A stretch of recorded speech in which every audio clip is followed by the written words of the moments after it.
Dear, what's going on? Where are we? Dear.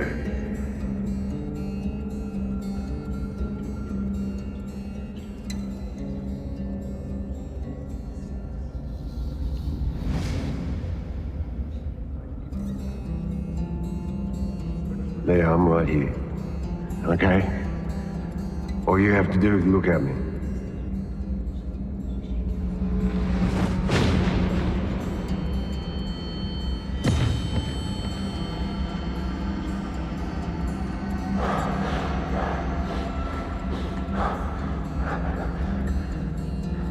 Dear.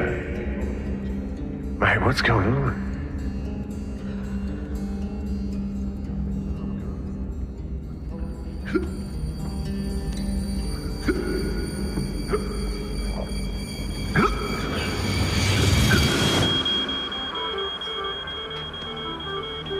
We are Si and Sophie. This is Coastal News, a home and away podcast, your weekly episode companion podcast for your favourite Aussie soap. Right, I'm thinking of changing this podcast up. Oh, what are we doing? From this episode forward, it's no longer going to be about home and away. It's going to be a rehoming Dash and Puppies podcast. What? You've lost me. What are you on about? Come again? Oh, I don't know why. I found it so funny, but on one of the Facebook home and away fan pages, Oh, I think it's you did tickled tell me me. for days. It's tickled me for days. So I think- overnight, just changed to a Dash and Puppy rehoming page. I think I remember you telling me this now, but I completely forgot you had told me. Yeah. Yeah, so it was a fan page, was it? Like a home and away fan page, and now it's these- I Love yeah. Puppies. All these soap opera fans on this page of home and away fans, and then now we're being like, will you adopt this puppy? Oh, It's not that funny, but I don't know why. It's making me cry laughing every time I go on the page. it is funny because it's like you say, I'd have been confused. I'd have been like, what? When did I sign up for it? Although not me, actually, because I follow every dog on the internet pretty much. So most of my Instagram follows are dogs. I feel like if you have a dog and it's got an Instagram account, tell me what it is because I will follow your dog. I'm terrible. No way to talk about your friends. No. Do you know what? I follow people's dogs and not them sometimes. I'm like, I'm going to follow your dog, but Wow. not you. Wow. Know where you are with the pecking order. Yeah. If you've got a dog and I come around your house, I say hi to the dog before I even acknowledge the human. I'm like, hey, like doggy. Sometimes you don't have a choice, do you really? True, but Yeah. I beeline for the pets. You know, I'm like, oh, there's a pet. I'm going to have to talk to the pet first. Priorities. How are you, Sophie? Are you okay? It's the same with digressing.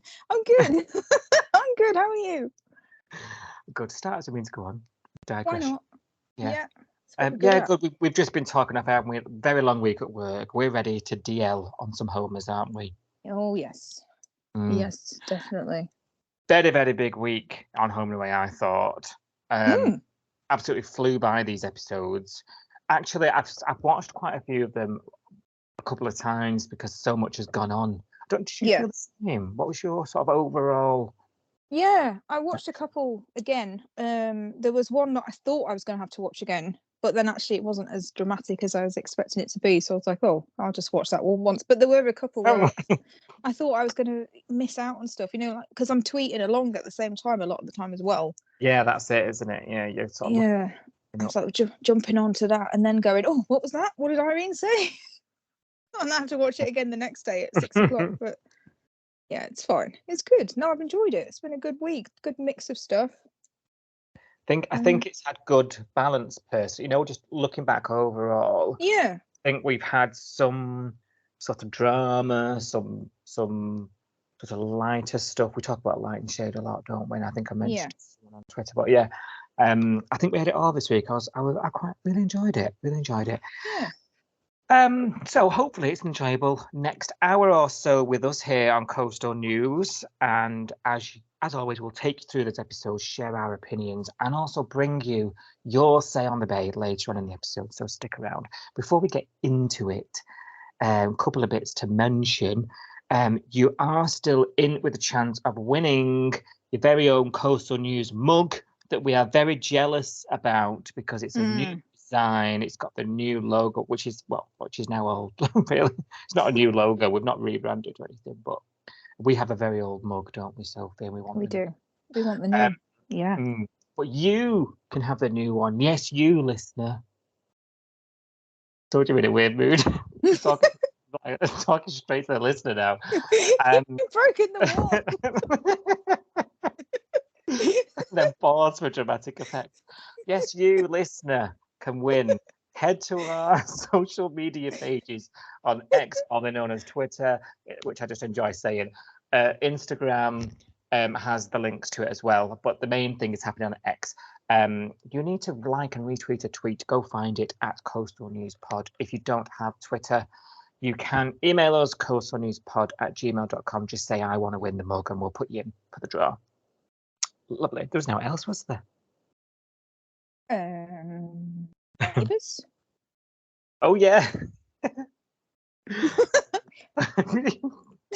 How can we forget? This week, it's going to be a very busy week this week. So not only is there this episode on the Saturday, your regular episode, and your first look tomorrow, but on Wednesday, the battle continues, I suppose.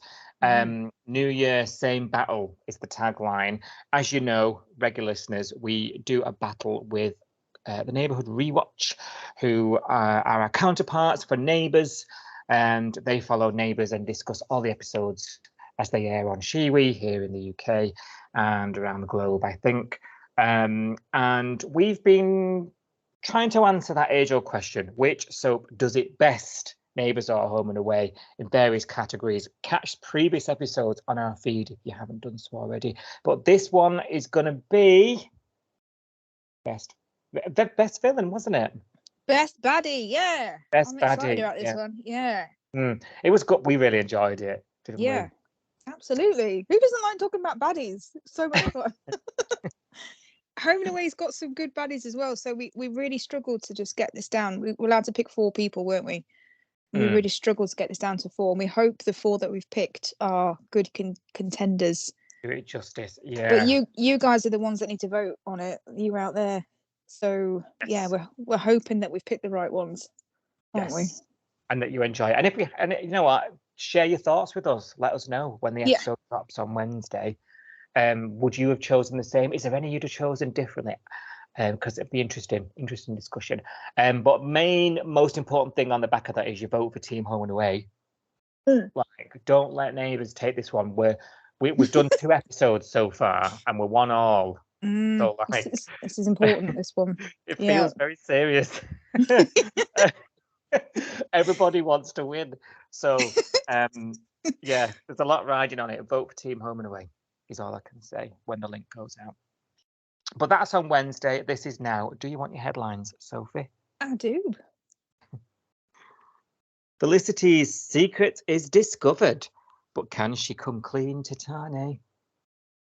Marley finds his cojones and sends his promised wife packing.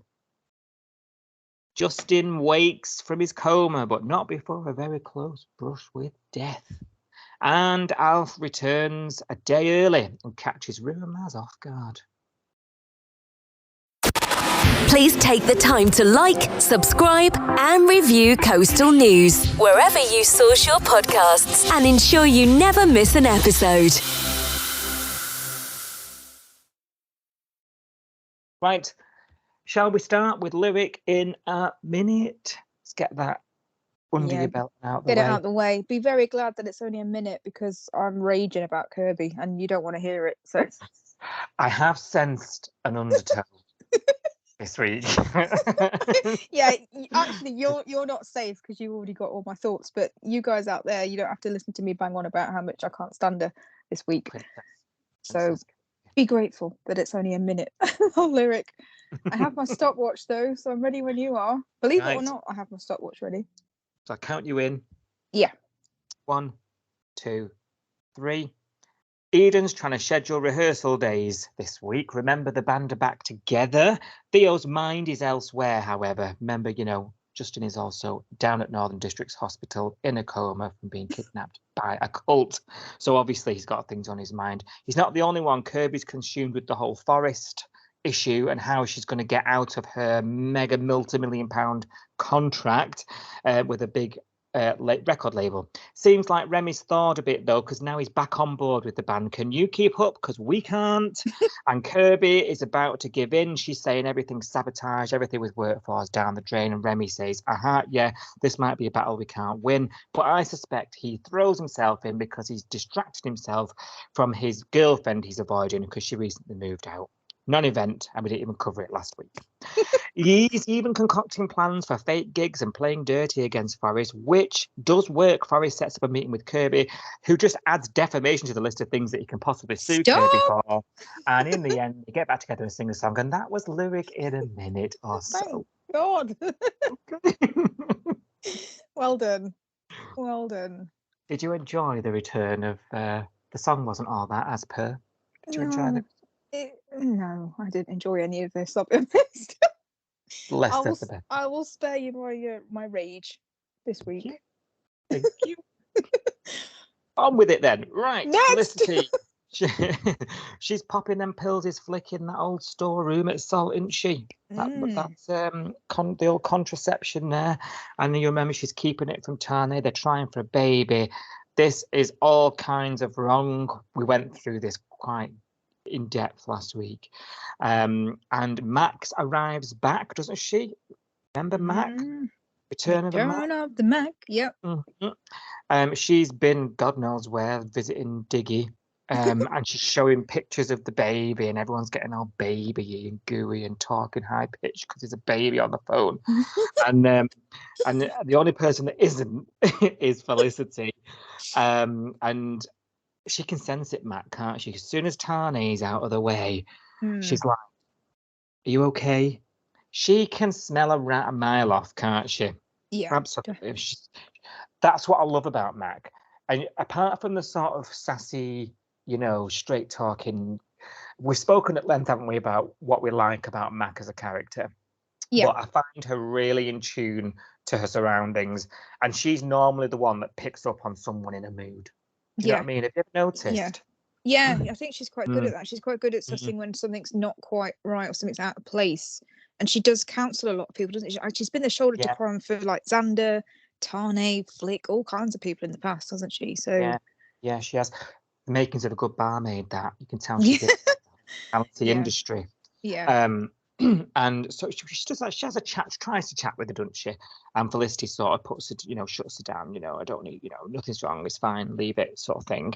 And she runs out of till roll, so she goes off into this store cupboard and, in true sort of cliche, bit of cliche, really, finds the pills and confronts her, doesn't she? So, please tell me this is not what you're doing.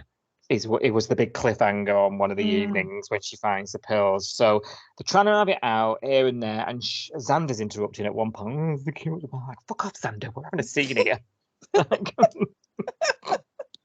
Serve him yourself. I was shouting at Sally, you serve him, Xander.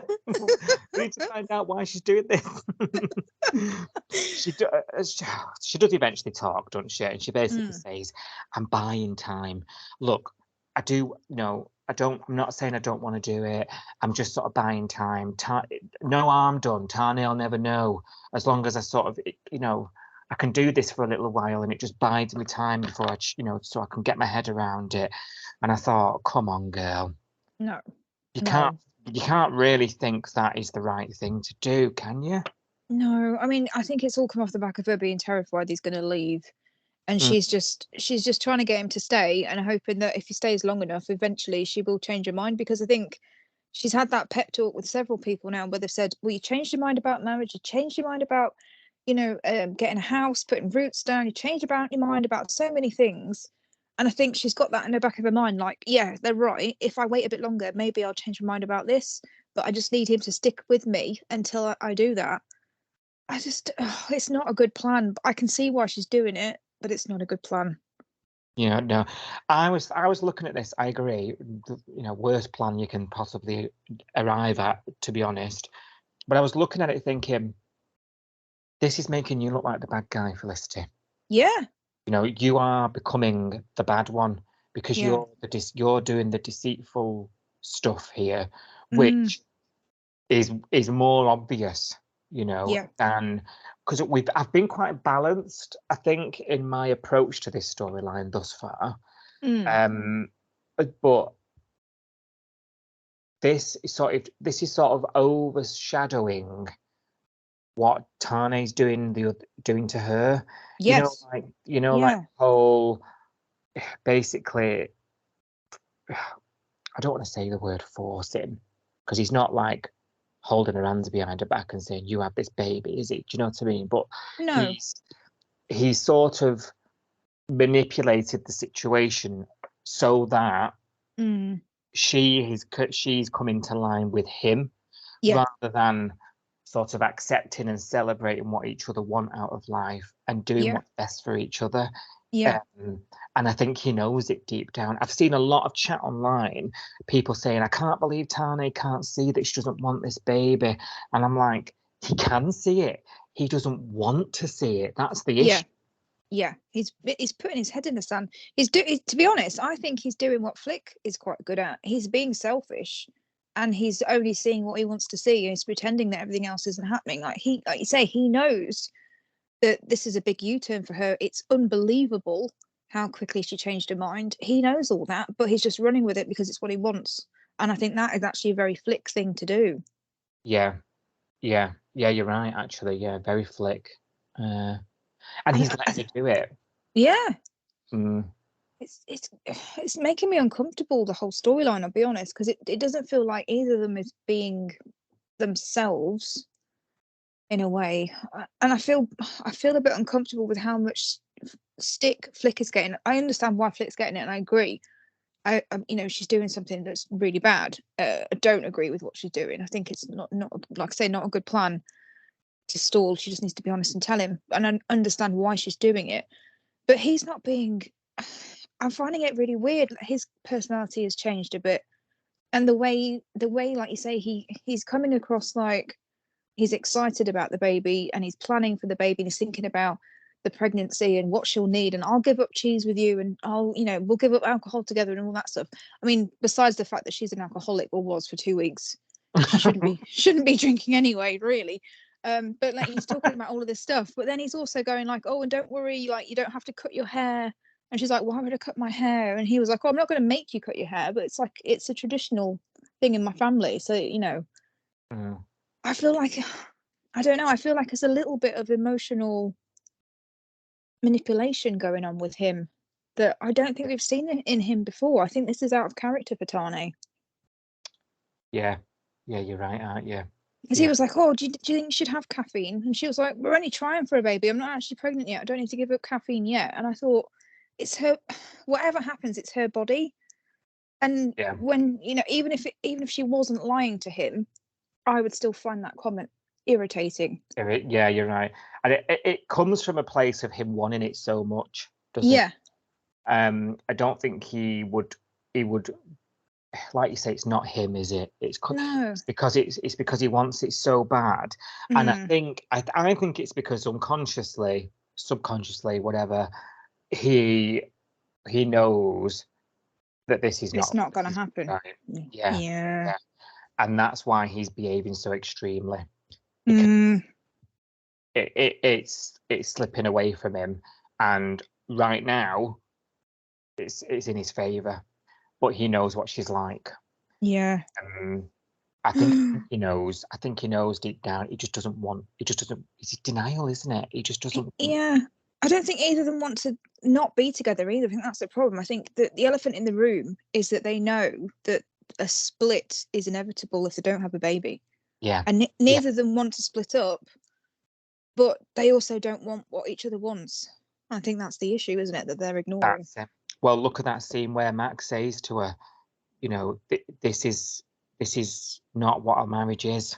No. This is not what marriage is. And at the end of the day, Felicity is doing this And like I say, she's sort of at the minute where we're up to. She's looking worse because of the lies and the and what she's doing. She's coming off worse right now in this time. Yeah. All because she's it's avoiding more obvious. conversation. Yeah, it's more obvious with Flick what she's doing. She's actually lying to his face, taking pills behind his back. That's it's more obvious what Flick's doing. What Tani's doing is what Tani's doing is like insidiously manipulating her with emotional blackmail, almost. She doesn't want to speak to him and say, "Look, no, it's a difficult conversation. We're going to split up." But why should she? That's what messes my mind a bit with this storyline. Like he knows deep down. So why is he making her afraid of this conversation when he knows the answer? Yeah, he knows. She's been plain as day with him about this. This was a red line. So like, put her out of her misery and say, "I know, you don't want this. You're doing it for me." Like, it's that it would make me the happiest person on the planet, but I know it's not what you want. And if that means that it's somebody else's our people, then we both need to be adults here. Yeah.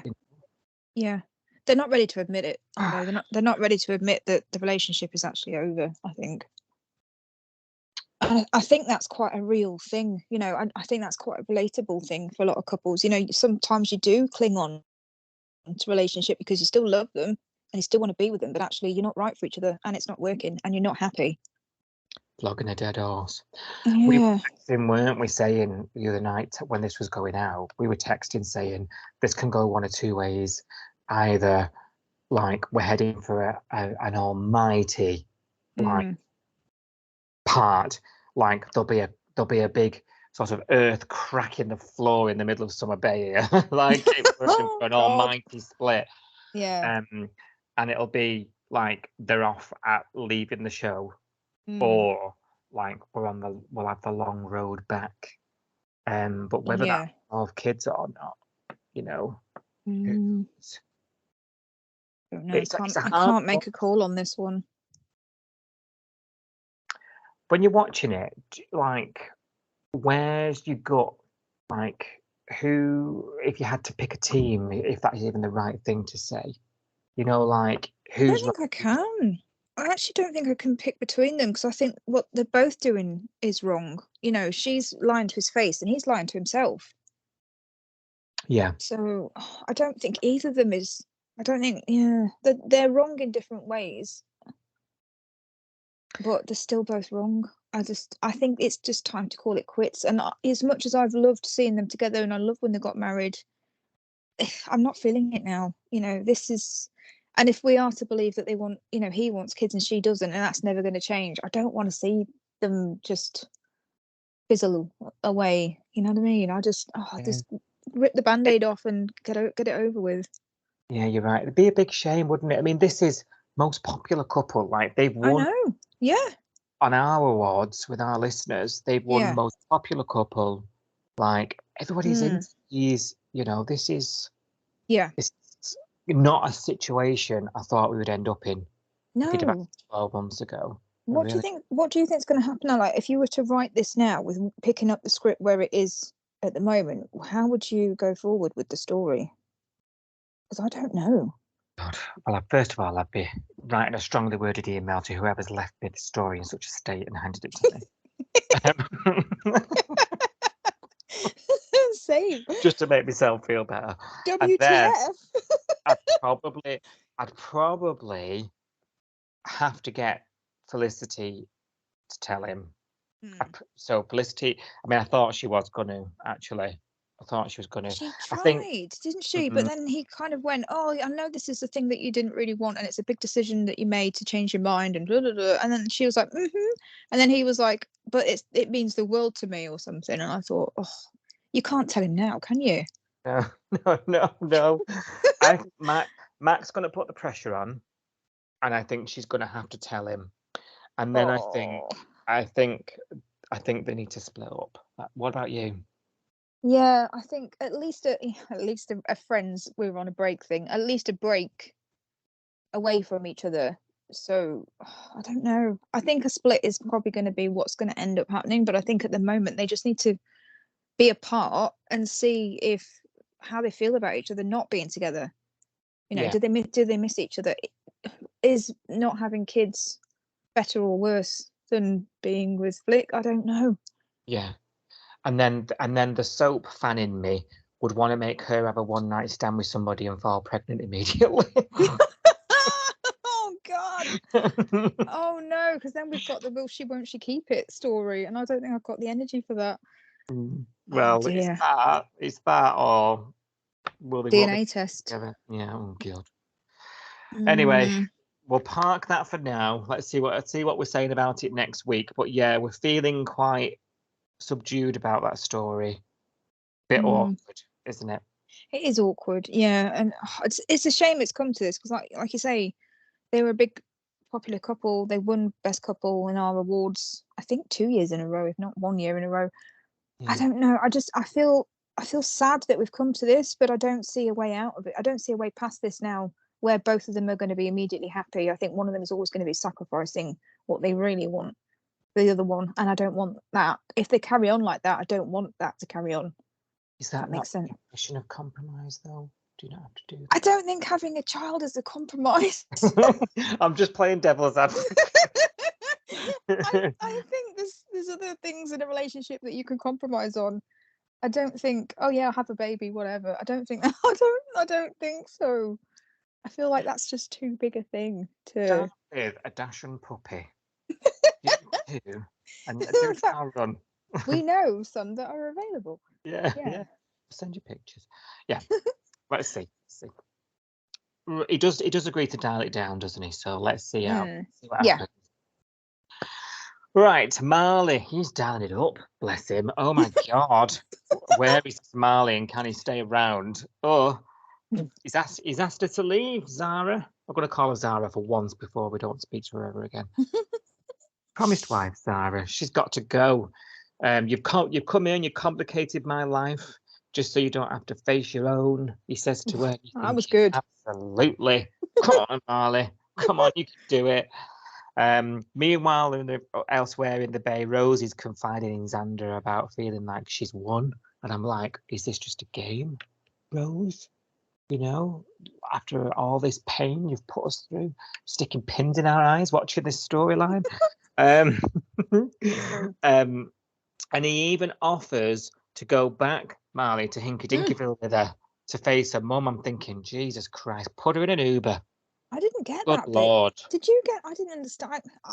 Oh, I don't know. I didn't know how to feel about that bit. It was too far. Too far. Too far. My Lord. There's being a friend and then there's being a doormat. If my partner said, I'm going to take my ex home 3 years up the coast to some mad town where all my family is, Yeah. I'd be like, over my dead body, and if you do, don't bother coming back. Yeah, I just think it's too much. Like, it's not the definition of standing on your own 2 feet and taking responsibility for your life if you drag someone, let's face it, who hasn't seen you for 5 years home with you to explain to your parents why you're a fuck up. I just no. Just Yeah, own it. Exactly, and especially when you're trying to say things like, "Oh, it's time to grow up and stand on my own 2 feet," but will you come Yeah. with me? Yeah. Well, You're gonna right. hold my hand while I stand on my own 2 feet. No, come on. You either do it or you don't do it. Yeah. Marley and Rose back on track though. Apparently. Well, he's carrying her around everywhere. There was a comment that made me laugh on Twitter. I think it was Jamie who said, yeah, I think there was a scene where we saw Flick and Tani lifted Flick up in the air. And then there was another scene where Marley picked Rose up and carried her off to the bedroom when they were like happy again that Zara had left. And I think Jamie said something like, I'm half expecting the scene where John comes and picks Irene up. And I thought, yes, that's what you want to see. That's the carrying we want to see. Pushing that for months. If they just suddenly did the lift from Dirty Dancing by the coffee cart, I'd be so happy. The background music's Yes. Maybe they do the lift at Alf's presentation. Okay, I'm living for that now. Oh, well, yeah, that's to come, isn't it? Yeah, that's Yeah, true. next Yeah. week. Oh, well, if it's not there now, we're very disappointed. Same. Oh dear. But yeah, Marley's picked her up. He's carried her off to the bedroom. I assume from that we're supposed to believe everything's back on track. Well, Are we? I believe so, but I'm not right happy about it. I don't like these together. No, I don't feel it. They're more like brother and sister than Xander and Rose are. You know what I mean? Like she's got more chemistry with Xander than she's got with Marley. I'm not being funny. Is that wrong? Is that wrong? It's Trez wrong, but yeah. Soz. Soz. Soz. Well, they're back together for now. Who knows for how long? Yeah. I don't feel it. Don't feel nothing. No. Yeah. Right. Alarm bells are ringing with John. You know, he's trying to get through to Irene. He's practically shaking her. You know, stop avoiding facing it all. Go and speak to your blooming lawyer. You know what I mean? And Irene does this whole thing. This has wound me up this week. Irene does this thing where she goes over to Harper and Dana. She's like, look, I think you should listen to your lawyer. Do you remember the lawyer said, stay away from her. She's got previous. Yeah, she's a wrong one. Yeah, she's not going to be good for you. Yeah. If you're hanging about with her. And I'm like, so you're going to move out then? Because you live with her. Exactly. So Irene goes over to him and is like, I think you should listen to your lawyer. Stay away from me. You know, and Harper agrees to stay loyal, which I think is the right response. And Dana, not getting any fans this week, is all like, stay away from her. She's bad news. You need to get your life on track. And I'm like, absolutely dying inside here because Dana, I just want to kill you, shake you, and be like, the only reason this court case exists is because Irene and Cash put their neck on the line for you. Yeah. So the least you can do is stand by her when she's facing jail time for it. Yeah. Is that unreasonable? No, I don't think it's unreasonable at all. In fact, again, I saw a tweet this week. I can't remember who it was now, but someone said, is it just me, but are some of these new characters that come into the Bay quite selfish? And I thought, I wonder if that's about Dana, because I am finding her ridiculously so. I mean, I'd feel really guilty. I don't know about you, but if some stranger had taken me into their house when I was on the run from the law and had risked prison to keep me safe, believed my story, even though they didn't even know me from Adam. And now that she's, I've got away with it scot-free. There's nothing, all the charges against me have been dropped.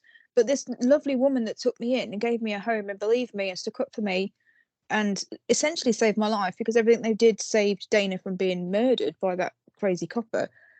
And then she's going to face jail. I feel so guilty about that. I'd be trying to do everything I could to help her. Never mind say, oh, we need to avoid her. Yeah. I don't get it. I don't get it. I don't. And Harper's, out of the two of them, you're right, Harper seems the more reasonable one. And you're right, selfish is a good word for Dana. Do you remember casting mind back to like season 3 of the podcast? And I said, when Dana arrived, I was like, oh, she's got the makings of a good character here. Yeah. Like, early signs are good. Yeah. We're back now this year, and I'm thinking that's left a bad taste. That has. It has. Yeah. I thought we'd gone on an arc with her. Did you? Yeah. Well, I wasn't quite thinking so deep, but I was just thinking, this is a community that will look out for each other. I'm not about that. Like, you brought this trouble here. Like, own it. You know what I mean? And see it through. Yeah, I was kind of hoping that we were going on sort of a story arc with her. Like, when she came into the Bay and Irene had gone at this point and they was living in her house and Harper was putting her neck on the line. She'd left the job. She'd moved into the city. She was getting Cash involved. Cash was putting his neck on the line. And all Dana had to do was stay in the house. And she wouldn't even do that. And I was like, everyone else is running around and trying to sort this out for you. And you can't even stay and watch Netflix in the living room. Like, you have to go out on the beach. Yeah, so she was selfish then. And I remember thinking, okay, I'll just Jenny it, because knowing Homer's, this will just be a blip. And when things get sorted out, she'll see the error of her ways. She'll get more compassionate and more empathetic, and she won't be as selfish. And I just feel like she hasn't changed at all. Yeah, no, you're right. I'm going to agree with you. I know it's quite common. I don't think she's changed. But could she? I'm Mm-hmm. holding out hope. I mean, you've just said that you don't think that that's going to happen, but I'm holding out hope that she could turn into a better person eventually. But she's gone to the hospital for a job, hasn't she? Yeah. To be a nurse, for a nursing job, which could help her with it, because she'll be in the thick of the drama, but helping others. Yes. I think she needs to, get in line and toe the line of the bay and the people in the bay. Just if you don't want, you're looking out for yourself, but you've caused all this destruction in your path. I haven't got time for you. Yeah. There was glimmers. There was glimmers back when she took that job with Rue at Summer Bay House. Yeah. I thought, do you know what? She's going to fit in well here. I want to see that back. Let's see if the nurse role brings that out in her. Yeah. Because I think that's her only out from the current situation. I think you're right. I think it was just the U-turn with Irene that's made us feel a bit like, oh, come on, we've done this already. We've done the selfish bit. We've done selfish Dana. Now we need Dana to grow up. Yeah. Yeah, grow up or rack off. Yes. We can organise a serial killer if you're not careful. Oh dear. I tell you what this did though. It made for some quite emotional scenes between John and Irene. And she says to him, doesn't she, at the diner in that back room, "I'm not a fool. I don't need to pay a lawyer to tell me I'm going down." And I was like, Irene.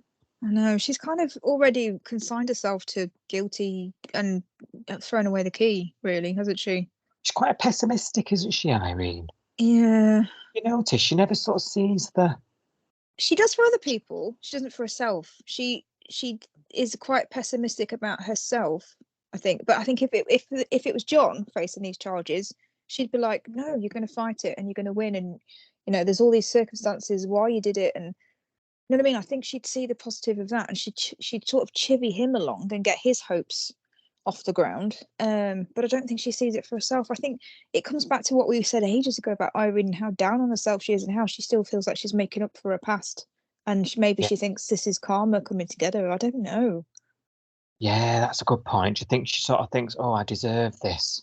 I think on some level she's always felt like that, hasn't she? She's always had that little thing where she's like, "I was a bad mom, I was an alcoholic." I think it's still in there somewhere. Oh God. Yeah. I just get upset. I know. Think about it, and then John's all like, "Oh, I'll never leave you alone." I know. Like, will you just get married? No, no, I'm not into that. But you are on your own on that one. I'm never going to agree to this, but I do like them as a friendship. I mean, it feels a bit lonely, which is where she was just a couple of months back. Yeah. That is the least of her worries now, isn't it? Mm. When we were reading First Look last week as well, she won't be lonely in prison. She'll have a cellmate there all the time. Sorry. Because she didn't want to live alone, did she? They were organising them Scrabble nights and what have you, weren't they, to come and give her company. I mean, she's got Dana and Harper now, but we're not calling it prison. We'll call it communal living. Yeah. What was I going to say about her then? It's lovely. Oh, sorry, that was me being a tit. You must have said something better. Anyway. Yeah, we were talking about her karma and her regret and all that stuff, and how she's down on herself, and such ugly memories. Bad, isn't it? No. And lonely was the least of her worries. It's gone. Oh, sorry. Oh well, we'll never know. That'll be the big mystery of this podcast. Just shove it in at the end when you remember. Oh, I've remembered. Right, I thought the Magistrates was going to be this week when we were reading First Look last week. Oh yes. But it didn't happen, did it? It read like there was something going on when we were reading. It said something like Irene faces her I can't remember what it was now, her future or something. or her Irene faces something, I can't remember. It sounded very negative, but it did sound like a sentence. Yeah, and when we got to the episode, it just meant she actually went to her appointment. Right? Yes. Yeah. Fingers crossed for her, because any day she's in court, isn't she? So fingers crossed. And I'm actually more worried about her than Dana. Oh yes. And when you think about it, Harper, yeah, and Harper covered it all up for way longer. Went on the run with her and everything. Yeah. Absolutely. But she's going out applying for jobs and trying to be a good citizen. No, I don't buy it. I don't buy it. But we have to Jenny it, don't we? Jenny it. Right. Justin is in the ICU when we left him last week. There's been deterioration in his cardiac function, which sounded very, very serious. And actually, this was very serious, the way they were talking about it.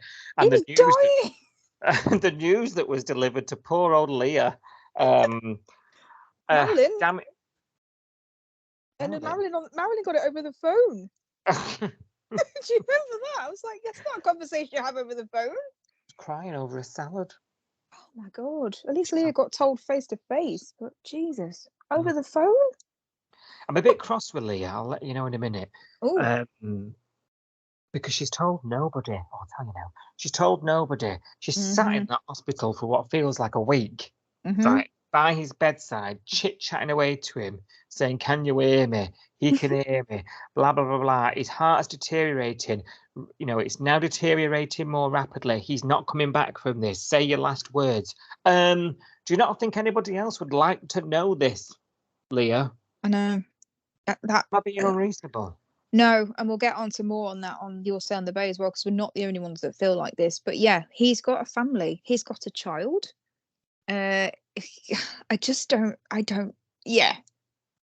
And then he did say something. No, Theo said something to her, didn't he? He said something like, "We need to call people and get people here." And she said something like, what can they do here?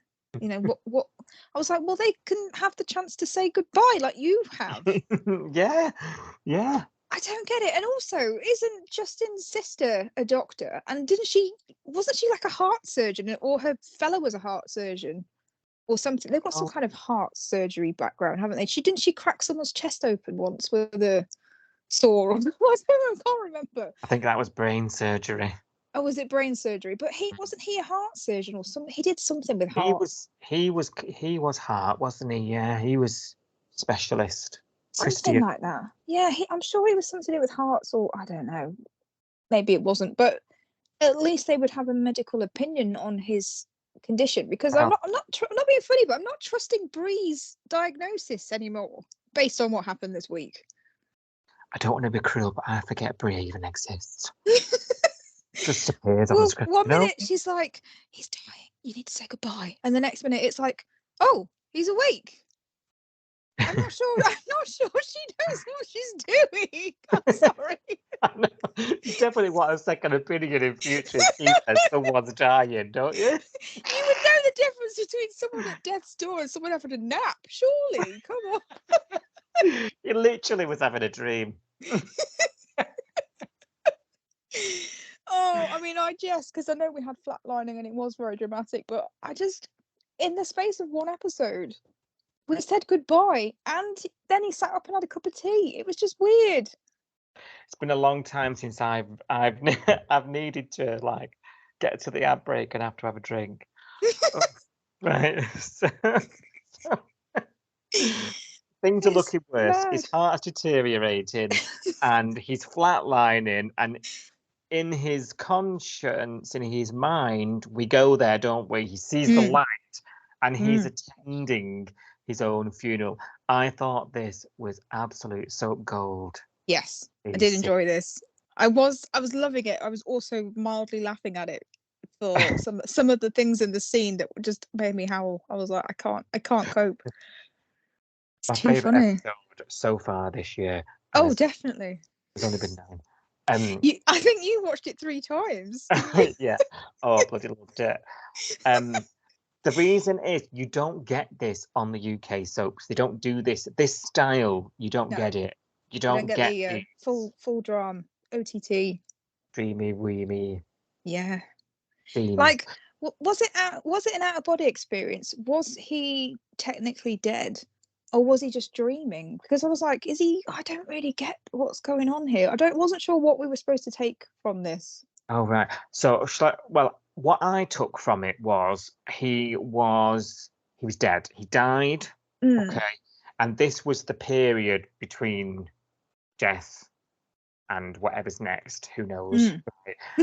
And so he's seeing the future. He's seeing his loved ones and how much he meant to them. You see him, don't you, walk through the church, and there's lots of people we've never seen before.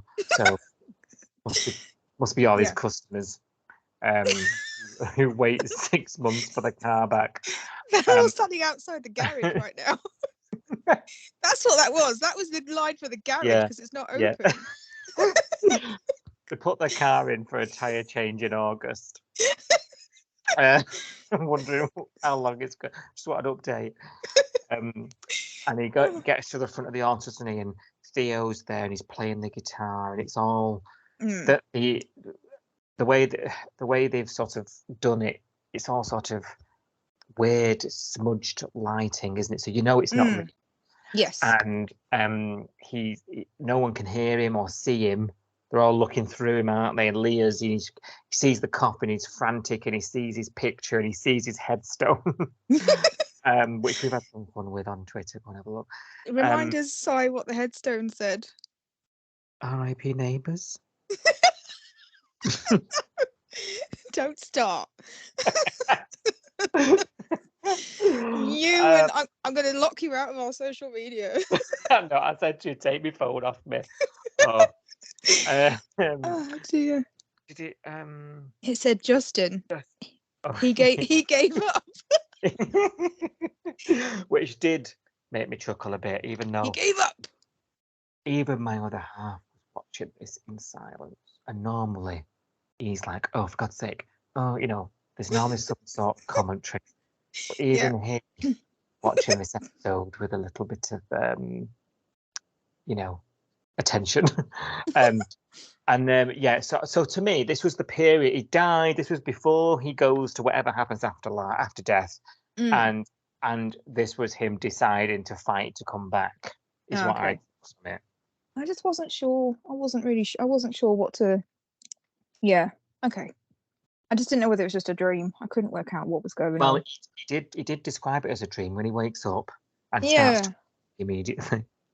Well, he woke up. I think the way that he woke up also made me howl because I didn't.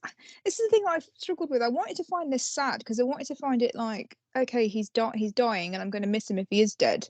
But I couldn't because there was so much on this episode that made me laugh, and the headstone was the first thing that made me laugh, and then the fact that suddenly Leah 1 minute is sat there morose, crying, can't see him because he's a ghost at his own funeral or whatever. And then all of a sudden she's looking straight at him and she screams, "You're a coward. You left us," or whatever, in his face. And her screaming at him. The dream, isn't it? That's in the dream. And then her screaming at him was enough to make, because they were about to get the paddles out because he was flatlining in real life outside of the dream. He's flatlining on his bed. They were about to get the paddles out to try and resuscitate him. And yet Leah, dream screaming, "You're a coward," in his face was what jolts his heart back into life, wasn't it? Yeah, it was actually. Yeah. And then he kind of looked like, and then she came out because he kind of woke up, didn't he? And everyone was like, "What the hell's going on? You were dying." And now you're awake. Bree said you were crook, mate. And then the first thing that Leah does is she kind of just looks at him, and he looks absolutely terrified. And I thought, he's not terrified because he nearly just died. He's terrified because he doesn't want her to scream in his face again. That's why he's scared. He's like, "Please don't shout at me again. I'm here. I'm not dead." To be fair to the fellow, he had it all last week as well. He did. In that dehydrated mirage. Yeah, that's true. You should have stopped. You should have listened. Poor Ghost Justin. Woman.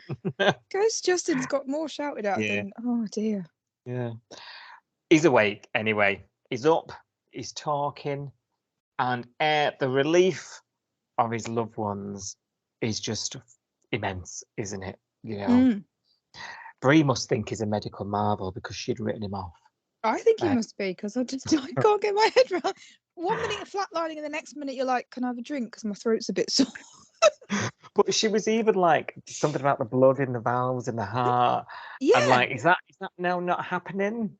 Because Like, he needed surgery, right? Because he was like internally bleeding and his heart was failing. But because his heart was failing, they couldn't give him the surgery. So they were like, we've got to wait until we can stabilize him and then he can have the surgery. And then it was like, we can't stabilize him. He's just going to have to die. And now, does he still need the surgery? I don't get this. You better have that surgery. It's going to wind me up. Right. Right. This is a bit close to home, this. I feel like we need a doctor to consult with us on the pod and tell us, like, what the hell happened this week with this? What's the science? Listen, there's no doctor coming on here. Damn it. Well, can we have the one off this morning? He was nice. Can't get him on. I've been trying to ring. I've been ringing 8 o'clock every morning to get one. On the NHS. Oh God, you'd be screwed. Not a chance. Well, I was going to say to you, that's why Tori and Christian aren't there, because they're on strike. Because they're in London. They're working. Oh yeah. True. I am somebody who has a problem with his heart. Have I told you this? No, I don't think you did. On this is why I'm on the special list, you know, for the COVID. Probably Right. should have warned me. So I have a heart valve issue. I have No. in my heart. There's me laughing about it like a cold cow. You could have told me. So yeah, but I'm not at death's door dreaming about my funeral. Well, it might be if you meet Bree. She might diagnose you. Come and say bye, Sophie, quickly. My situation doesn't sound as bad as his. I was born with it, right? So I'm a bit like, that isn't something that would just reverse itself. If he's got valves that are damaging his heart, he needs something in its place. Right. Okay. Yeah, like a stent, is it, or something? Yeah, is that what? Yeah. Yeah. So if he needs that sorting out, or he has a murmur for life. Like he'll have a murmur. So yeah. That better be explained, people. Just saying. Okay. Well, you're now the medical expert on the pod. That's your job now. There we go. Gosh.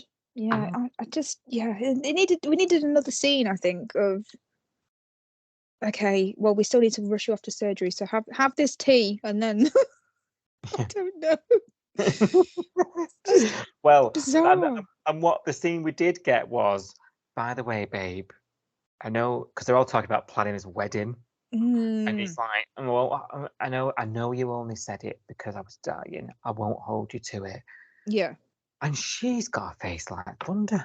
I know. Oh, actually, we've skipped a bit because the reason Justin flatlined is because Alf mentioned the wedding. And this scene was really weird because they were, you know, when they were saying their goodbyes and Theo was like, oh, thank you. Like, I can't say thank you enough for everything you've done for me and blah, blah, blah.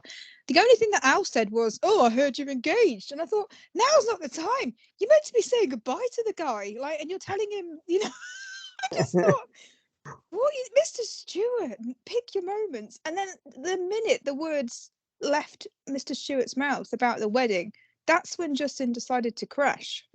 And he started to flatline. And I thought even the mere mention of Marion Leah has actually killed off this guy now. She doesn't even have to have a wedding. The curse of the Black Widow is alive and well. It's mad. This whole scene. It does make me nervous, I will say. I'm not surprised he wants to back out. He's tasted death now. He knows. He's like, oh shit, this curse is real. Yeah, I don't blame him. No, I don't, to be fair. But he does try to get out of it the second he's awake. So exactly. Wouldn't you? It's like, oh, actually, I've been near death. I know kind of what it's like. I'm not going to risk that again. I'll just stay single. It's all right. There's only the box for single is right next to married. I'll just happily tick that box for a bit. It's fine. You're over. Yeah. I took umbrage with her response because what he said to her, you know, I won't hold you to it. I know I was dying, and you said it because I was dying. Yeah. That is the truth. Yeah. Like, Yeah. Whatever you say, because otherwise you'd be married. Like, he asked you multiple times. This was a big issue. This was a make it or break it issue in your relationship. Yeah. 2 years back or something. It was And it COVID, was like, wasn't it? Yeah. I am never getting married. This is a massive red line for me. Like, if you don't like it, you're not for me. And he, to be fair play to him, he said, I don't need the piece of paper. I just need you. And that's been them ever since. Modern couple. Yeah. And now he's about to die. She wants to put a ring on it. And she was swept up in the moment. Just say that. Like, there's nothing wrong with that. But then she sees her ass with it. And I'm in this position now where I'm like, is Leah someone who wants to get married or not? Because all I've heard for years is not. Yeah. After her previous experiences. So, like, the only thing that has changed your mind, your husband falling off a scaffold.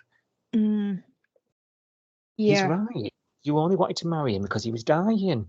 And I was laughing with you as I was saying she wants the house. But, stripping the jokes aside, like, he's right. And I think it's perfectly plausible and reasonable to think like that. I think I would think like that. Like, yeah. I think maybe the way he said it was a bit clumsy. I think maybe if he said, obviously I still want to marry you, I'd marry you tomorrow, but I'm not going to hold you to it because I know you asked me when I was dying. And if you don't want to do it, then, but he wouldn't have done this because it's a soap and we need a week of her being in a mood.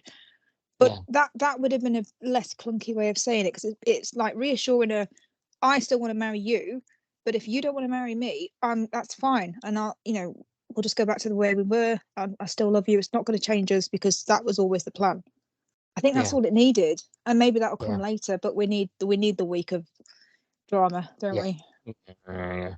Well, they do sort of talk about it afterwards and agree that the wedding's going to go ahead. But I was telling you, wasn't I? I don't think it's going to happen, this wedding.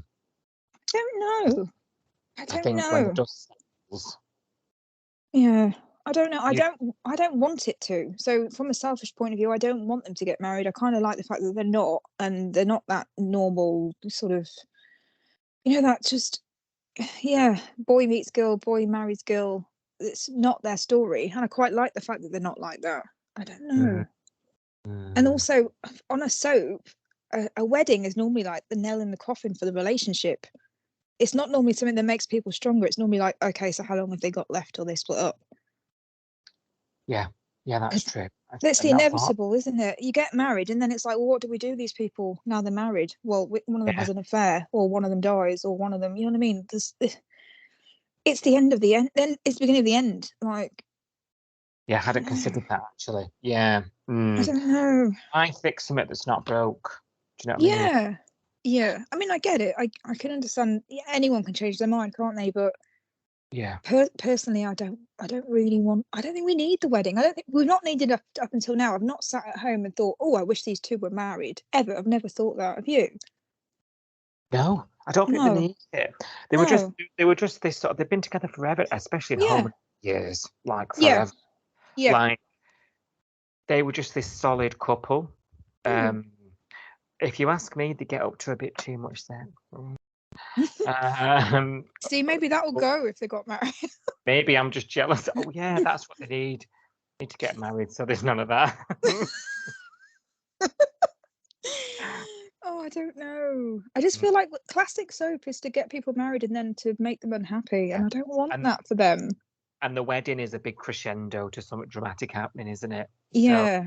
So, yeah, you're right. Let's not ruin it. I don't think it's going to happen. I think whatever goes on between now and then, recovery.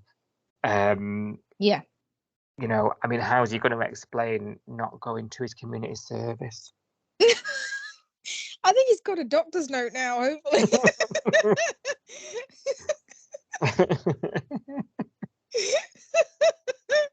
If you can't have a doctor's note for nearly died, then I don't know what you can have a doctor's note for. Honest, that I saw my own coffin. And my headstone was shit. I'd be sad. so annoyed. That's the thing I'd be annoyed about. But like, never mind you screaming at me, telling me I'm a coward. What did you get me that headstone for? My daughter didn't show. Yeah, no, none of my family were there. Not even his ghost family. Like, where was his ghost brothers? That they could have turned up and been like, "Hi, mate, waited for you." No. My band that I manage would rather post make sure their album's available to download first. I know. They're not even going to see him. Please. And his ghost outfit. We're kind of a chat about his ghost outfit. His ghost outfit was not half naked from the hospital. I know. Yeah. He was suited and booted and ready for the formality of the funeral. Black tie, wasn't it? Yeah, I'm not happy with that. Yeah, he needed to be in there in his grundies running through the church. Yeah, you're right. Yeah, your ghost outfit is what you die in a soap normally, isn't it? Yeah. Oh yeah, do you think he should have wheeled into the church as a ghost with his drip? I think he should have been there, like topless, with a hospital thing around his wrist. Do you know what I mean? Like with his name on, tagged. Pulling his drip on a metal trolley. What we got here then? What's going on?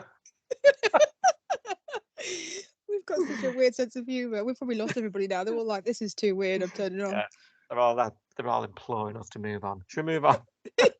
Okay. Alf's back from town. No, from Marimbula. Sorry, he's back in town from Marimbula, and the boys are back in town. What's he been to town for?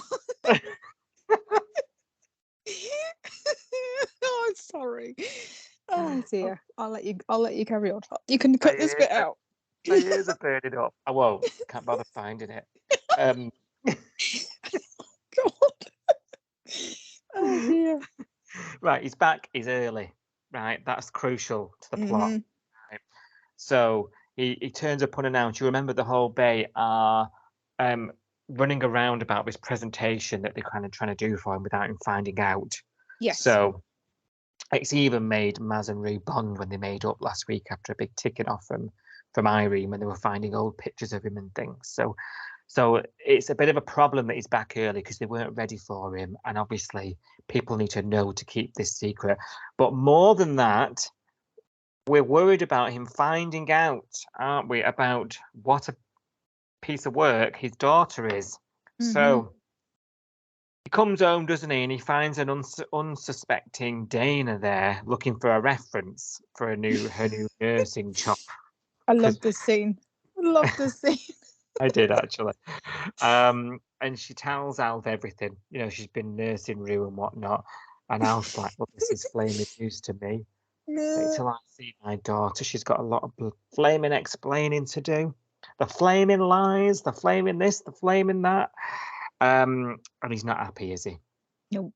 So Rue and Maz find out because Dana then quickly rushes to the diner and is like, "I put my foot in it." So they rush back to Summer Bay House, and he's like, "How come I'm finding out that you've hired a nurse while I've been gone?"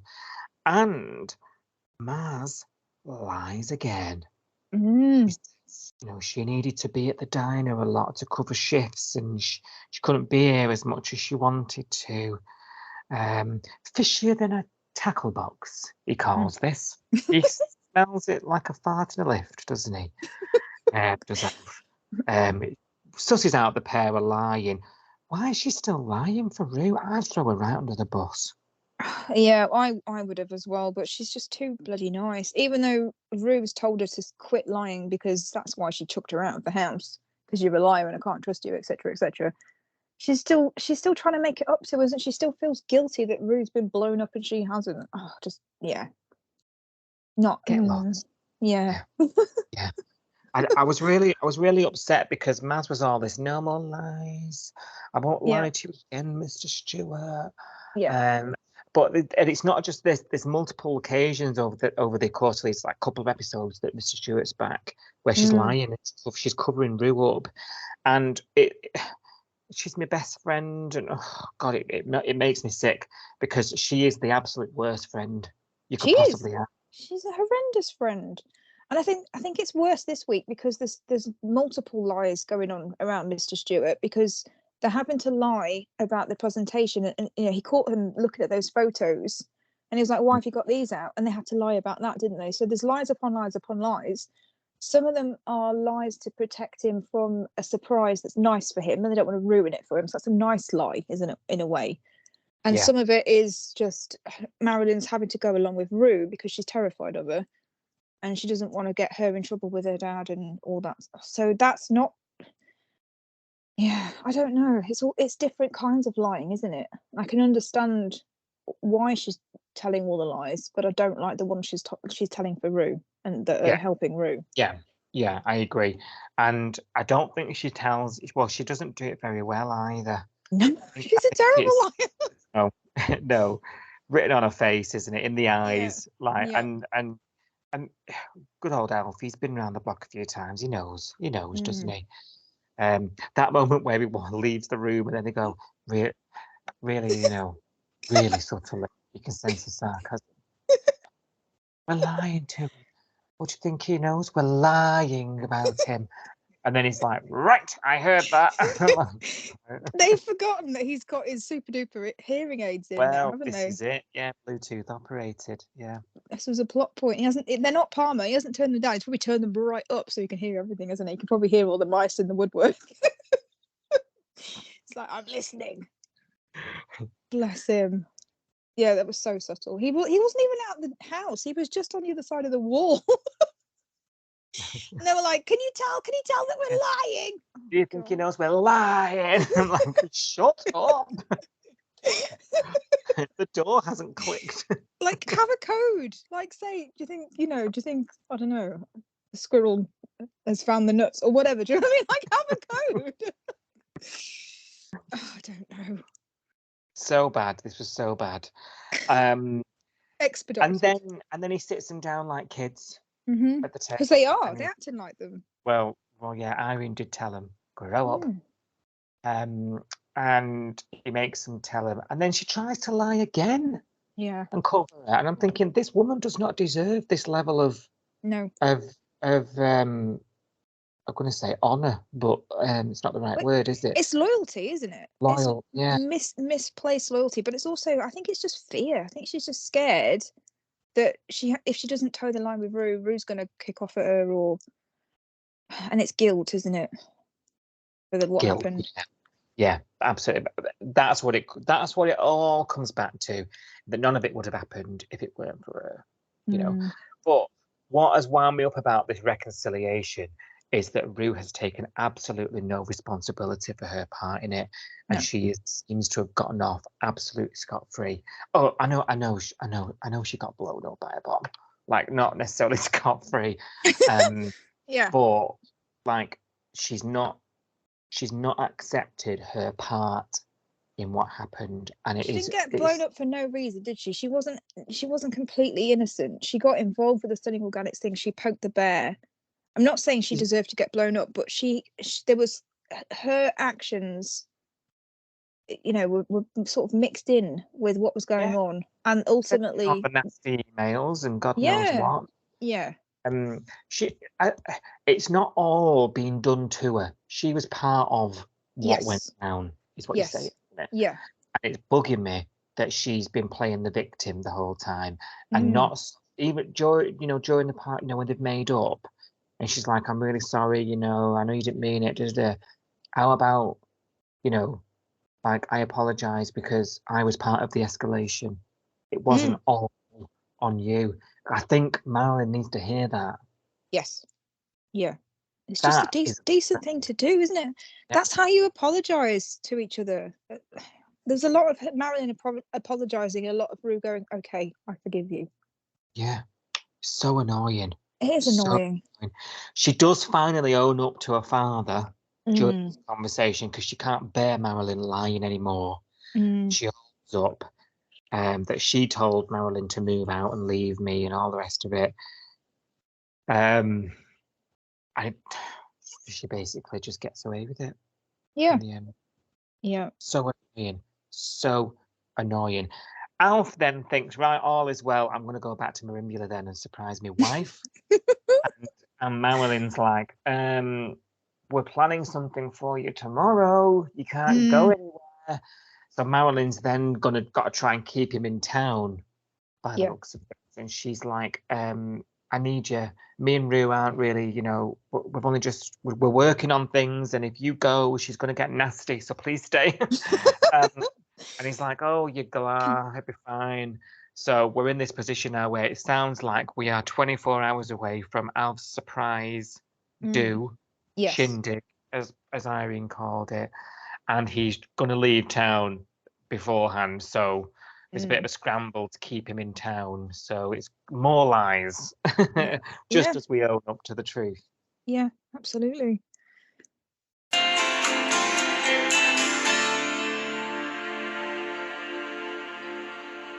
Right, Si, it's time for our favourite part of the week where we get to hear from other Home and Away fans about what they thought of the show this week.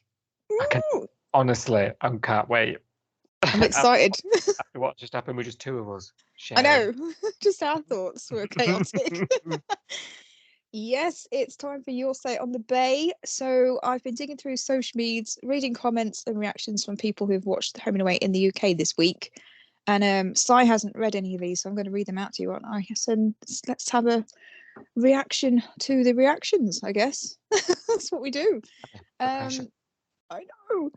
Before we get on with that, though, for those of you that already know the drill with this segment, you can probably skip forward 10 seconds. But we're on Facebook, Instagram, Threads, YouTube, Twitter, etc. We still tweet along with the show. I'm calling it Twitter. I'm still calling it tweets. So bear with me, Grandma. We tweet along with the show. We watch it at 6:30 p.m. Monday to Friday on 5 Star here in the UK. And we do tweet along. We use the hashtag Home and Away on Twitter. There's quite a little, group of people on there now that we see regularly that tweet, which is lovely. So if you want to talk to someone, if you're at home watching Home and Away and you've got no one to bounce any comments off or share your opinions to, and it's just you and the cat, or you and the dog. My dog's not interested in my opinions at all. So I jump on the hashtag on Twitter and I talk to other people that are watching the show at the same time. And it's just a good laugh, really, isn't it? Normally. So come join in, yeah. And you can find us, our account name in most places is at Coastal News Pod, or just look on the hashtag and you'll find us on there. And you might get your comment read out on the next Your Say on the Bay next week. Exciting. It is. I think people that have commented and said they enjoy hearing their comments read out on the pod. So it's quite nice to talk to people, and also if you're not on Twitter, you can hear the podcast and hear what people are saying about it anyway. So it's quite a good way to find out what other people think, and not just us two. As Si said, you don't want to hear us two banging on for 2 hours. So it's quite good for that. Yeah. Exactly. Yeah, let's hear from other people. So I went over to Facebook first, and there were so many clips on Facebook. You know what they do on the Home and Away UK page on Facebook? They put loads of clips, recent clips on the show. There was obviously so many of Justin's funeral, Justin almost dying, Justin in the coma, Leah being upset, Theo and Alf and Leah at the bedside. There was all these clips posted to Facebook. So I had a look at all the comments to see what people were saying. And as you can probably imagine, there were a lot of people saying, don't die, like, don't kill him off. So Linda said, I can't cope if Justin dies. He's one of my favourites and he's easy on the eye. Mm-hmm. So I think that summed up, to be honest, a lot of the comments were just, please don't die, please don't kill him off. So I think Linda's comment sort of speaks for a lot of people, really. And then there was the clip where, do you remember Leah was sat at the bedside and she's like about to burst into tears, but she doesn't want to do that in front of Theo and Bree. So she leaves the room, and as she's going down the corridor, Alf's coming out of the lift. Do you remember? Yeah. And then he just grabs her and hugs her, and there's just like that minute, and that made my bottom lip wobble. I was like, oh. But lots of people are saying that made them really emotional. So Sally was one of the people that commented on Facebook, said, thanks for making me cry, Home and Away. Many, many more emotional moments to come with this storyline, and then a couple of sad face emojis.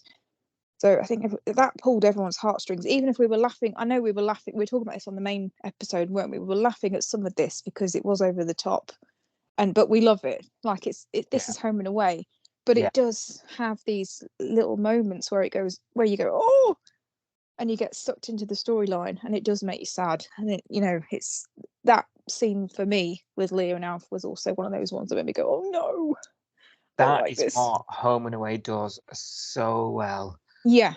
You're sort of a little bit detached from the hyper sort of sense of it sometimes, and the drama is so heightened. Sometimes you're a little bit detached, and then just as you're at the point where you're sort of almost sort of laughing at it, something really real happens in the writing with characters that you really feel something for, and it just sucks you in, and it can happen at the click. There was that episode we're talking about now at the hospital and all that stuff, and Alf arriving and being there for Leah and the history between them and what we know about these characters and everything they've been through, and nothing needed to be said. It was such a powerful scene. That it's just this show just get right every time. They do sad and death so well. They do. They? They do. Yeah. But then there is that light and shade. So instead of pulling us into a proper depression pit, there are things that we can like have a little bit of a smirk at, and you know what I mean. It's not like full doom and gloom. Like there's little bits that make you go, okay, it's not that serious. It is a soap, but you kind of pull yourself back in, don't you? And go, no, like he's going to be fine. And absolutely. You mentioned on the main pod that you were a bit ticked off with Leah because she was not willing to, even acknowledge that there was anybody else outside of the hospital that needs to know that Justin was in any peril whatsoever. Yeah. Quite a lot of people were agreeing with you. They're like, where's the rest of the Morgans? Why is she not ringing anybody? I think what we needed was a phone call. We just needed a phone call, or maybe a conversation between Theo and Leah, where maybe Theo had said, I've phoned Ava and told her what's happening, or I don't know, I've phoned Tori and told her what's going on. Yeah, but that's all we needed. We didn't need to see it. We didn't need to see the phone call. We just need to know it happened, I think. Yeah. Because there's a lot of people that are annoyed that they didn't see anything. Because we didn't see anything, we've just assumed they've been forgotten, I think is the problem. And that's when people start to come out the woodwork and say, hang on a minute, because we the audience have long memories, don't we? Yeah. We notice everything, we see everything, we remember everything. So if you don't mention it on the show, we're going to be talking about it, aren't we? Yeah, don't assume. You can't assume that it's been done, because you need to tell us it's been done, because otherwise we'll slag it up. Yeah. Exactly. Yeah. So on Facebook, Vicky said, get his daughter there. She's the most important person right now. They're more important than Leah and Theo. Get his flesh and blood, his daughter. And she's only down in the city, isn't she? So she's what, an hour or two away? Yeah, I think so. Not that far, is it? Yeah. And she's travelled there before. It's not like she's so young that she needs her mom to drive her there. Like, she's got there on her own before, hasn't she? She's obviously got public transport, train or bus or whatever there. So she can get there. So it's very bizarre that not even talked about her, really. What I did find funny about this comment was Vicky said, get his daughter there, she's the most important person right now. Somebody replied to Vicky, and I don't know whether this is a mistake. On Facebook, when sometimes you reply to a person but you didn't mean to do that, you meant to reply to the whole thread. Right, yeah. So Lynn replied to Vicky and she just said, why doesn't he die? I was like, okay, there's a few strange comments like that. Over on Twitter, Bluebell Ivy said, don't forget Ava. And then Ramsey Street said, and Raffi, because obviously we think about Tori, don't we? We think about Tori, we think about Ava, but Raffi, she's still alive and well somewhere out there. Yeah. Karen on Facebook, which sounds like a start of a joke. It's not a joke. Shouldn't laugh. Shouldn't I know? They've ruined that name. I feel sorry for people called Karen. It's awful because it just sounds like a Karen on Facebook says, "Oh yeah, get the manager." She wants to speak to the manager. Oh, it's awful. Honestly, I have a friend called Karen, and I'm like, oh, you poor woman, this is awful. So she says it's ridiculous that Ava wasn't told anything. She's his next of kin, not Leah. But yeah, Vicky was saying that she's the most important person right now, and Karen's saying the reason why she's most important is because she's his next of kin. So it's true. It's a bit crazy. But then John on Facebook said, "What about VJ? Like, who's told VJ? Like, Leah's. So this is Leah's side of the family now." Well, do you know what? She has got a family too. Yeah, you're right there, actually. She's been kidnapped and almost died. Like, and she's not even phoned her son. Right. I don't think VJs can get back in the country, can he, without getting arrested? He can't. He's in Cyprus because he ran off with his stepdaughter because he wanted custody of her illegally, didn't he? So I was going to say, he was a bit... He can't come back so easily, can he? Oh, he can't. I just remembered that. No, I don't. No, she goes to Cyprus because he can't come here. You know when Leah goes off to Cyprus twice a year? Yeah. To visit VJ and the kid. Yeah. It's because he can't come to the Bay, isn't it? Because he skipped town. He shouldn't have taken her, shouldn't he? No, because it's Ash's baby. It's Ash and Billy's baby, isn't it?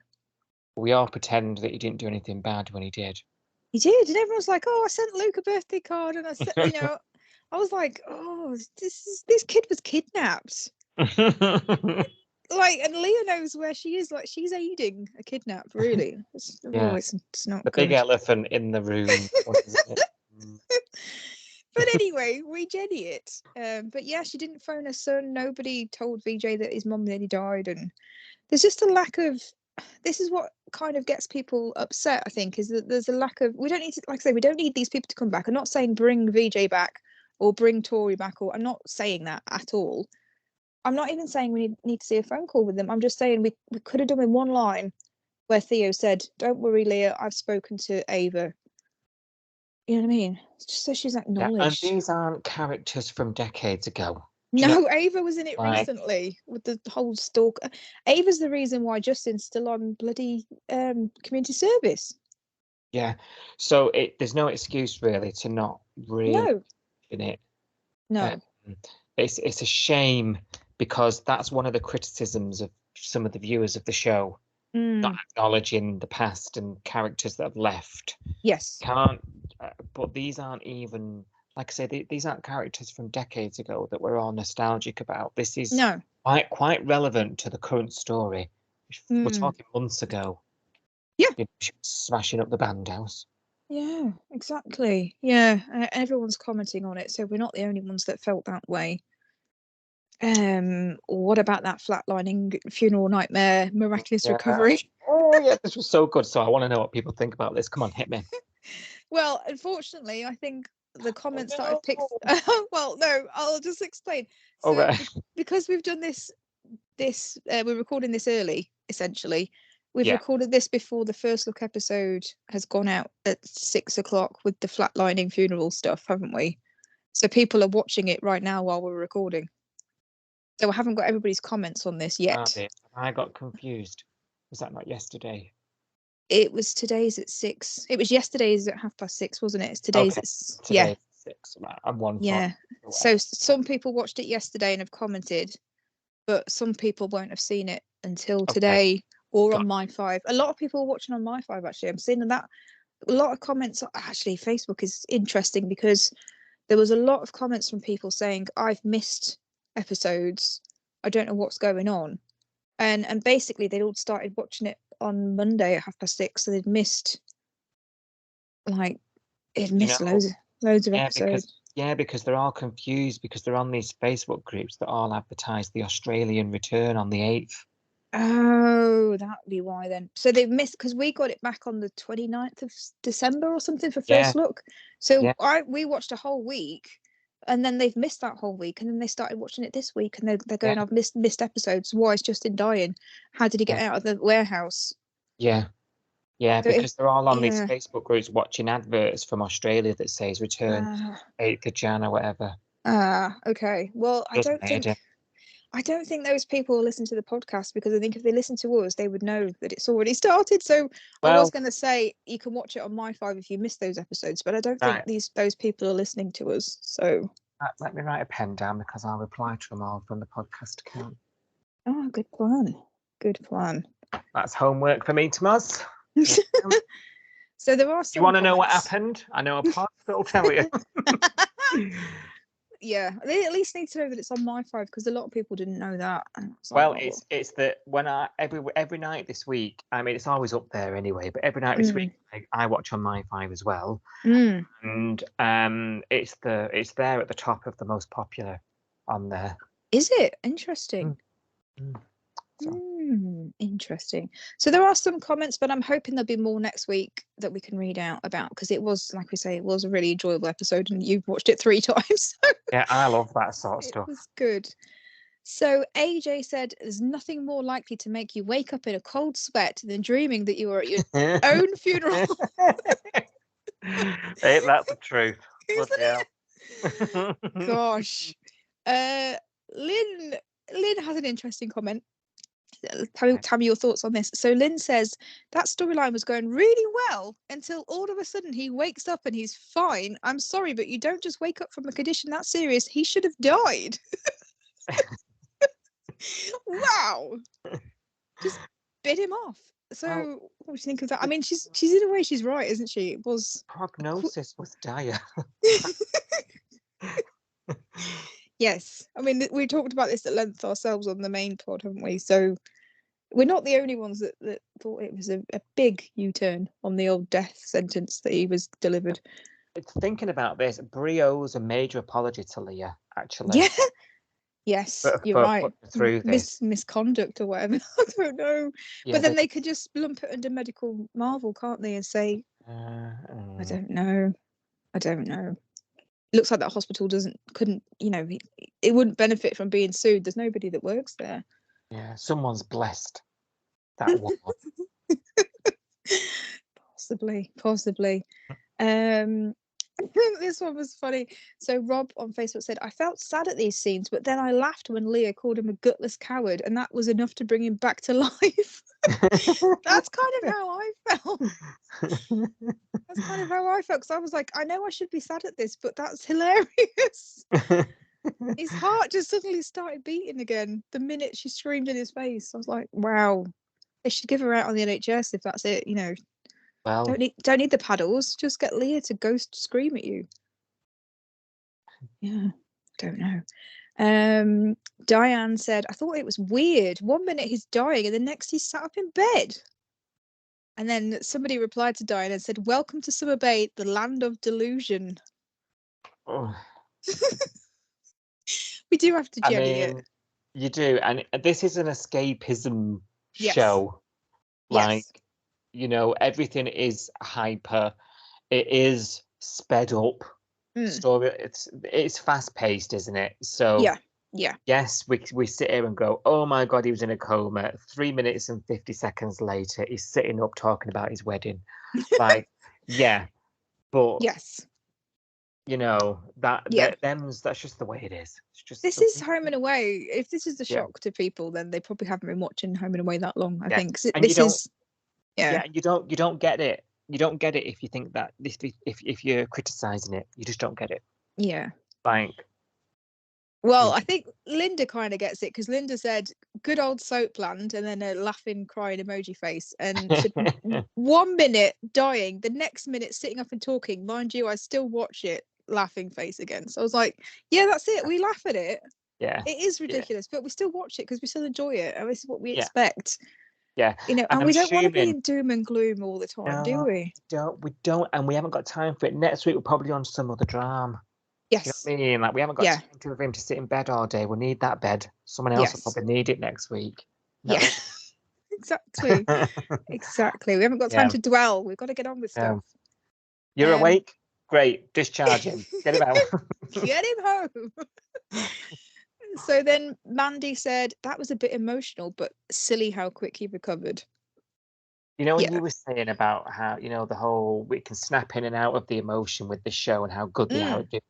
Everyone's felt the same, haven't they? What I'm getting from this is that everyone felt something for it. It's a long-term character. It was really, really bad, but they've all been snapped right out of it quite quickly. Yeah, it wasn't drawn out very long, was it? It wasn't like a two episodes of him, everyone doing that vigil into the room and saying goodbye, and then all of a sudden he comes back. It was within 10 minutes, wasn't it? It was very quick. Very quick. Candy says he'll be running a marathon next week. Probably. This is Home and Away. Like, she gets it. Yeah, Candy gets it. That's somebody who understands She's space and time in Summer Bay. Yeah, absolutely. Little laughing emoji, little like few sweating laughing emoji. Like, Candy understands. Joshua says she needs to stay single. Her partners always die. Yeah, I mean, there's been a lot of that chat over the last 2 weeks, really, about Justin's fate since she popped the question. And I think it was David on Twitter said that even in a coma, Justin knows that Leah wearing a wedding dress means it's game over for him. So, you know, everyone's talking about this. In fact, David said, Justin's the actor that plays Justin, James Stewart, is probably in the writer's room, banging on the door, begging them, saying, just give him amnesia, tell him he forgot all about the proposal, just saw that comment. write it out of the show as if it didn't happen, like, take it back. I thought that was funny, because he doesn't want to leave, he doesn't want to get killed off for marrying Leah. Okay, so that was Justin. I'm hoping there'll be more Justin next week on Your Sound the Bay, but now we're going to move over to Mac finding Flick's medication, Flick's contraceptive pills. And the fact that a lot of people, as we were talking on the podcast earlier, on the main section, a lot of people having more empathy with Tane than they are with Flick's situation. So Linda on Facebook said he's better off without her. Heather says, Felicity, you've got to tell him the truth. And then there's been an interesting debate actually on one of the, I think it was a video where Mac found the pills and confronted her. There's been a lot of debate on there about whether Mac was right to get involved or not. So Deborah said it's got nothing to do with Mac or anyone else. Keep your nose out of other people's business and concentrate on running Salt. And then there's been a lot of people going back and forward on that thread. So I know it's been quite interesting to read. I love reading these little chats between people. It's so interesting. So then Frances went back to Deborah and said, both Tane and Felicity are her friends. She's stuck in the middle of this. She's seen how excited Tane is and now knows that Flick is lying about wanting to start a family. How long can she keep that to herself? Flick has to tell Tane the truth. And then Deborah said, but a friend should not interfere in another person's marriage. And then Frances says, Felicity is lying to Tane about something so important, it will destroy him if he finds out, and finds out that Mac knew. And then Deborah says, I still say it's nobody else's business. People, whether friends or not, should not interfere in another person's marriage. So she's got this very clear line, Deborah, of, nobody should be... experience here. Well, actually, that's the next comment is Frances says, I'm getting the impression you've had a personal experience of this type of triangle. I do apologize if I'm wrong. So actually, for Facebook, for all its its downsides, that was an interesting discussion and it didn't end horribly. So I was quite impressed by that exchange. Do you know one that I'm going to find as this storyline trundles on? I'm finding the audience reaction fascinating. It is. Right. It is genuinely fascinating. Lots of people are siding with Tane. Sharon's saying Tane deserves better than Flick. Alma says he deserves better than Flick. There's loads of people, and Carol saying she's lying. She's a lying little madam. Do you know how in like the main episode discussion, I was sort of saying Felicity, I was trying to dance around it really, but Felicity is coming off worse because she's lying. Yeah. Like at least Tane's lying evokes a really strong reaction from people. It does. Yeah. Even though Tane isn't squeaky clean in all this. In fact, arguably, and we have argued it, he's worse. We've called him a manipulator. Like, it's very subtle though, isn't it? I think that's the difference. What Flick's doing is so obvious. We're being hit around the head with it. She's lying. She's still taking a contraceptive pill. She doesn't want this baby. What Tane's doing is way more subtle. And if you're not really watching it like we do, like we watch this like obsessively, don't we? Forensically, yeah. If you're not analysing every single word that comes out of every character's mouth, you're going to miss what he's... Because on the face of it, he's just saying, oh, I'm really excited. I want this baby. This is the thing that I want most in the world. He's just an excited, happy, wannabe dad. That's what you could take from that on the surface. But if you dig a little deeper, the way he's interacting with her and the way that he's, she tries to tell him, and then he's like, oh, I know this is a big decision, and oh, it's the best thing that's ever happened to me, or whatever I can't remember what he said, but he said something really like guilt trippy, that I think if he knew that she was about to bring up the conversation of maybe we shouldn't have a child, he knew that would shut that conversation down. If he's conscious about what he's doing, which I think he is. Yeah, absolutely. But if you take it on surface value, if you take it, it's not as obvious. No, and they're all just seeing her lie to him.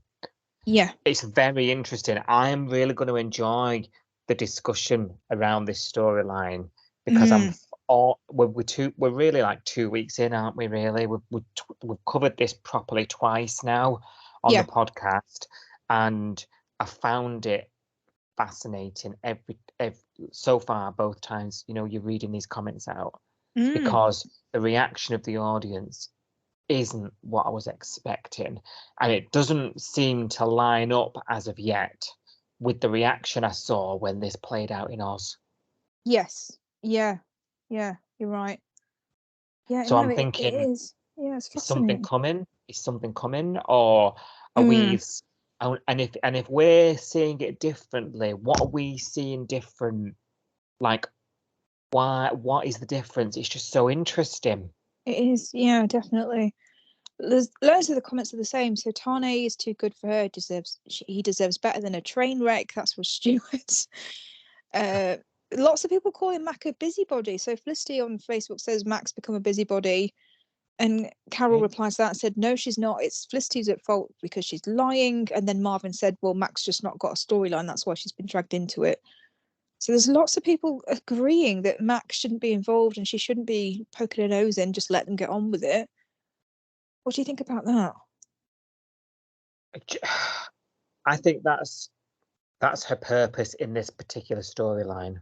Mm. So she is the catalyst that's going to move this along, isn't she? I think we're going to find ourselves quite quickly. We may learn in First Look tomorrow that she's the one that puts the pressure on Felicity to come clean, thus move the storyline on.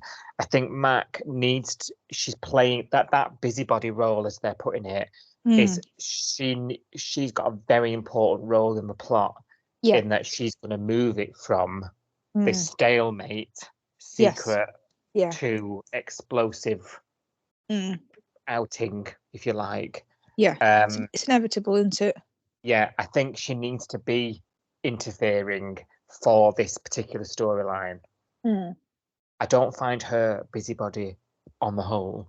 I think she's playing a purpose for this particular story. Yeah, I think you're right.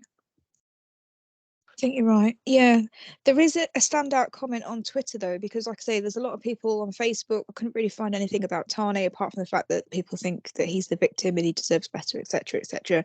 But there is a standout comment on Twitter from Jamie, who says, "Work it out, Tane. She never smiles when the baby talk comes up," and he's absolutely right. Like when they're talking about she looks terrified. She doesn't look excited like he does. I think he has worked it out, though. Yeah.